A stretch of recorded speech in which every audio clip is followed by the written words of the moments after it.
So as for what like the direct job of an RA is, it really ranges. You can choose to like work the desk, but that really isn't the part of the job that I think stands out. You've got a lot of community management.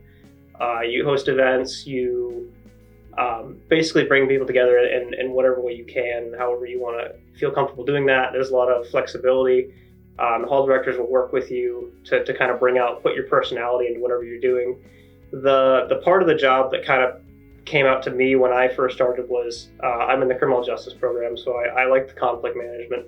I like door knocks and stuff. I'm kind of strange because of that, but I really do like talking to people and creating resolutions that really do work for people, whether people are having disagreement with a roommate or like it's a serious situation that you wouldn't imagine in all your semesters you would have ever had to deal with.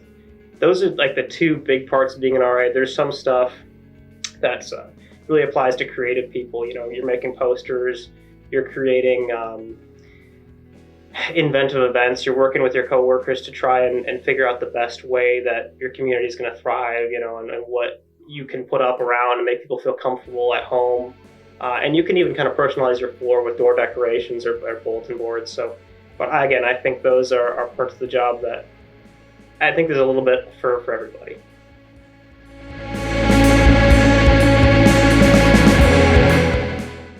So I'm an RA because I came here originally with the intention of like really growing personally. I wanted to get out of my shell, and I figured the best way to do that was to go into a position of kind of like authority. And you are a pretty significant authority as an RA. People go to you and talk to you a lot. But what really appealed to me was the conflict management process. I thought that would look great on a resume. And that's like what my thought originally in my head was, like I look at on paper. But I feel I did grow a lot as a person. Like I feel I can walk into a room and pretty much talk to anybody in any case now and feel, fine about it. I won't feel intimidated or, like I'm gonna get in a fight or anything crazy like that. Generally, if you talk to people, they'll talk to you. And that's what appealed to me, and that's why I became an RA.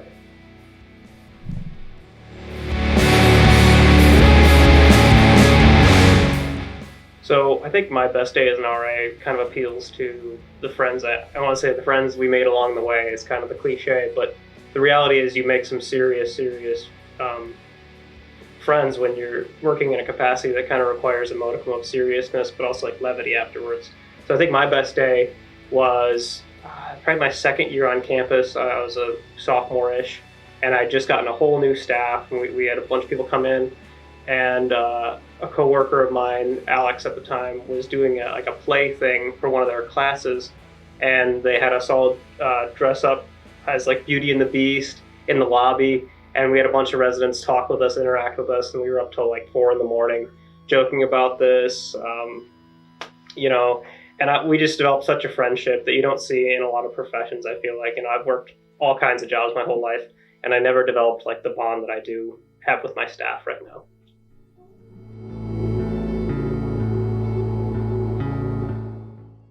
So if I had all the resources in the world and I could host any event I'd want to, it would be a fully fledged, and I've tried this before and we've had like iterations of it, but like a casino night that's like no holds barred. One that's planned to the max where every chip has a value that's assigned to something, and kind of like when you go to an arcade and it's got all that stuff behind the desk and you can pick whatever you want. That would be my dream event, just because like the last time we did something adjacent to that, it was a casino night, but it wasn't quite all the bells and whistles that I wanted.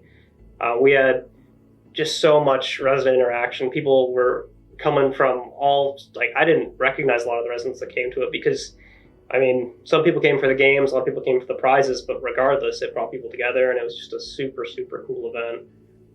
And I think that's what I would do if I had all the resources in the world.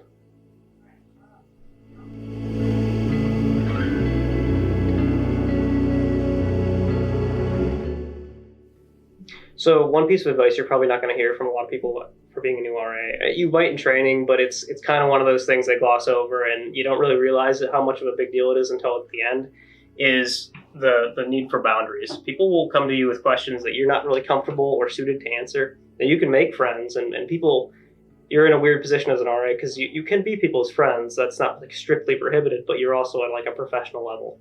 So you want to be careful how close you develop relationships, because you can kind of get into an area where like you're not quite either, they're asking more of you or they just won't leave you alone. Straight up, people will sometimes just sit at the desk talking to you for hours and hours and hours. And, you need to use your time effectively as well, especially in an academic setting.